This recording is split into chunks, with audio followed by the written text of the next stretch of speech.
Oh, hi. Didn't see you there. I'm Mike, video content specialist at KickCharge Creative. Usually I'm behind the camera, but today I got in front of it to introduce you to Kevin and Corinne. They're both graphic designers at KickCharge, and in this video, they're breaking down the top 5 techniques to have an effective truck wrap. I hope you enjoy the video. Top 5 rules for effective truck wrap design. The number one thing, start with a great brand. The April Fool's post that we made, I had to make essentially an ineffective brand and then make a wrap from an ineffective brand, and I struggled through it just because I was like, this is wrong. This is wrong. No, I mean, it's not just wrong. I mean, it's hard because it's when you see a sea of trucks that all look the same, you're like, you're gonna copy is this what everybody wrong? else is doing, or is this just what everyone's doing? And like, I get it. It's scary to put bright neon green on your truck. That's my favorite color. Yeah, and a cute dog or a cute bear holding whatever, and wondering how the public is going to react to that. You might think, how does this relate to what I'm doing? A cute dog like holding a wrench may not seem like, okay, what does this have to do with plumbing? But like, it makes the homeowner, whoever's hiring you, just like feel better about who's showing up to their house. I definitely think the most important thing when it comes to having a successful truck wrap design is to start with the foundation of a great brand design.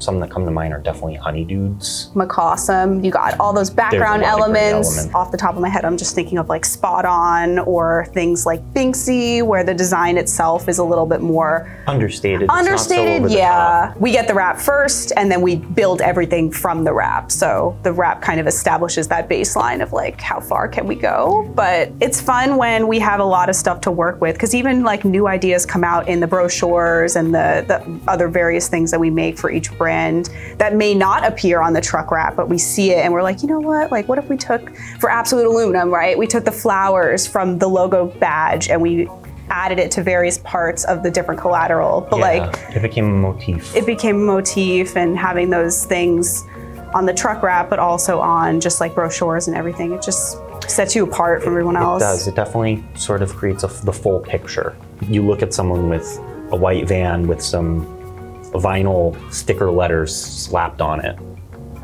versus looking at a full wrapped, full color, full print, everything, well-designed truck wrap. Which company are you going to go with? The house next to me, someone just purchased it and they're completely renovating it, and there have been work trucks there every single day for the last 3 or 4 weeks. I couldn't tell you what their company is called. Oh my God. One of the rules that we talk about a lot at KickCharge is to not use photos on your truck wraps. Can you guys elaborate on that a little bit, why it's not a good idea to use a photo? They're often generic. They often do not tell your brand story.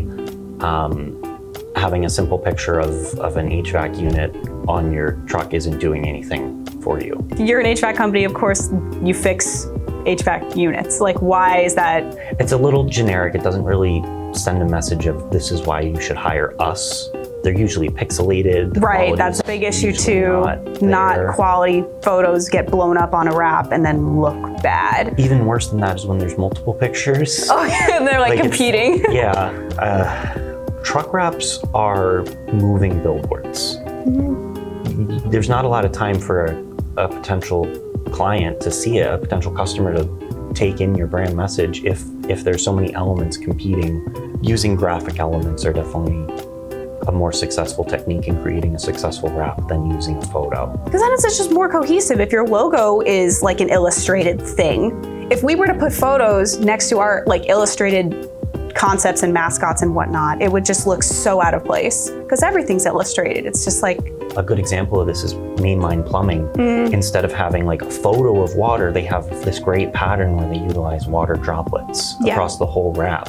What was that one we were just looking at with the garage door texture? Cooler. Yeah. It uses the texture of a garage door, but that is illustrated. Yeah. And also like that specific type of garage door, at least I associate with kind of like high quality, luxurious garage door. When you got that like fancy wood garage door. It looks like the garage doors on Long Island. Yes. For number 3, for the rules that we have here is to limit your copy. For people who don't know, copy is words, right? So why do you want to limit the amount of words that you have on your truck? You got 10 seconds, if that. If you're driving next to a van going the same speed, you got 10 seconds to be like, okay, it's quick. Name, tagline is fun. I like the tagline, but most important, name, URL, phone. Phone isn't even really that necessary anymore, I feel like, because everyone's so connected. You before they even call you. Definitely you want your brand on there, you want your logo, you want your tagline, and then your contact info. That's all you really need. And whatever graphic elements you're using to convey your brand message. Yeah. Those are the only things you need on your wrap. You don't need a QR code, you don't need an email address. I get mad when I go to a restaurant and I have to scan a QR code to see a menu. Even like the I'm areas. not scanning a QR code on a van when I could just Google them. Also, you're supposed to be driving, not on you're your driving. phone. Exactly. Oh. The worst is when there's a ton of copy and then squished to get even more to fit. Because a lot of people don't realize how, like, yes, a van is predominantly a flat-ish surface. There's a lot of little indents and curves and things, and text gets squished and warped. It needs to be large enough that if it does fall in those creases, it's still legible. Right. And a lot of those little things just, if you have so much content on your van, everything has to be shrunk down to fit, and it's gonna get lost in the recesses. Like, it's not gonna be clear. Do not list every single service that you offer.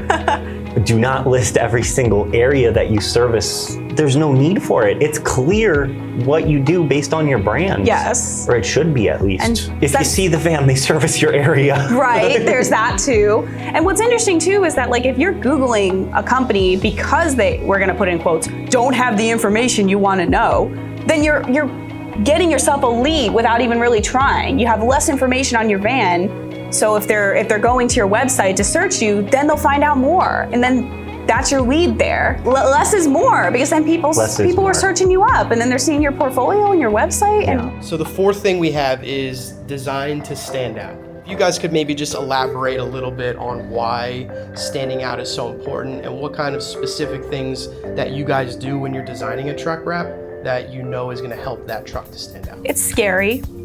I'll start by saying that, like, it's scary to do this when you are in a sea of quote, quote, normal looking HVAC or home service companies who have their white vans with their, generic logo. A lot of people just, like, assume that's kind of the thing to do. Enough. Yeah, that's a good word to put it. But, like, it's the way that we see a lot of these clients, especially like after they rebrand, they have just so much more passion for what they're doing and their business that they go all in, and that shows to the customers too. Yeah. If your brand is so, lackluster and you're just kind of doing what everybody else is doing, are you really passionate about what you're doing and how you're servicing your community? And it doesn't come across. It doesn't come across. You care all that much. You just kind of are looking at what everybody else is doing, saying, "Yep, that's enough." You copy what they're doing, and you don't stand out. You just blend in. Within the space, I think color is one of the great ways, one of the great tools that you can utilize. Neon green. It's scary. It's scary. No one else is doing it. Yeah. Pink. Pinky Promise. They stand out. I love them. I know. Kudos to those people for going with something vastly different. There's a lot of really great color palettes that can be utilized. Look at what's being done in that space. Don't do that. Pick something different. We were talking about Cardinal earlier, and how Cardinal's main colors are blue and red, which is like your typical HVAC sort of colors, but at the same time, just the way that brand is executed, it doesn't feel like it's in that typical. They elevated it. Yeah. It's not crayon box red, crayon box blue. They're different shades. They're different enough that they stand out while still being blue and red. And obviously their mascot is a cute cardinal. Rule number 5 we have here is simple and obvious is good.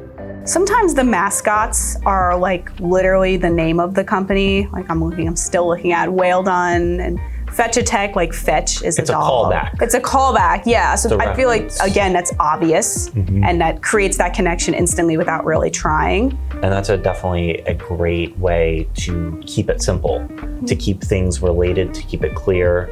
Like we said earlier, there's a limited amount of time that someone has to look at your truck wrap. The more you add is sometimes hurting you more than just having it more simple. You may seem daunted by the fact that there's like, oh, only our name. Like some people don't even do the phone number or the URL. They literally just have the name. Yeah, there are some that just rely on, this is the digital age. People are looking you up. Yeah. You know? It's fascinating to see too, even like the amount of people, they wrap one truck. Literally just one. You don't have to have 50,000 trucks to make an impact, right? Some people say we wrapped one truck and in 1 month, you know, our organic searches went up however many %. That's organic. You didn't have to like market to those people. You just drove your truck around town, and that's the point. And a lot of people don't realize that. It's literally, it's an investment, but at the same time, it's free marketing for your own company, just going to jobs because you don't. Exactly. It's like Dan mentions in his truck wrap blog post, they are moving billboards. I think what's fun too is that we're designers, we see how many brands a week, 50 plus, depending on what's going on that week. And like, if you were to tell me what's the tagline for Honey Dudes, like I'm pretty sure it's got things to do, call the dudes. And like, how did I remember that? I saw 50 other brands this week that are home service brands, but you know, some things just stick, and that's the goal with both the imagery and the copy that you have. We get it, like your brand is your baby, like we get it. And like the emotional attachment. There. I mean, even for us too, like when we make something we're proud of, we just like, you think about it for like the next like week and you're like, wow, that's a great brochure. Yeah. Like, and that's a great truck, and they're gonna kick butt when that thing's done. I can't wait to see it wrapped, you know? And so. Yeah. And I wish people could see sometimes our Slack chat. And when somebody finishes a new design or a client loves it and we share it and we all get excited because we loved it too. Yeah. So we're happy that they do. The most exciting thing is when we get to see our wraps out in the wild. I mean, we're how far away is Air Professionals from our office like here? 30 minutes. 30 minutes? Yeah. I see that van 3 times a week at least. It's always so exciting. Or like when we hire our brands to work on our houses, that's fun too. So like Air Professionals, I've had Carpet Chemist come a couple times. It's just cute because then you see the van like in person, and even standing next to it, you're just kind of like, you know, billboard. Wow, like it's there in front of me and it's colorful and awesome, and you know, you feel proud. And it doesn't take much more than a simple Google search on almost any of the companies we've branded to see that they have great Google reviews. They have tons of satisfied customers. It's not that we're trying to make crappy companies look good so they can make money. Yeah. We are elevating companies who are already doing things right and are already doing things great, and we're representing them properly.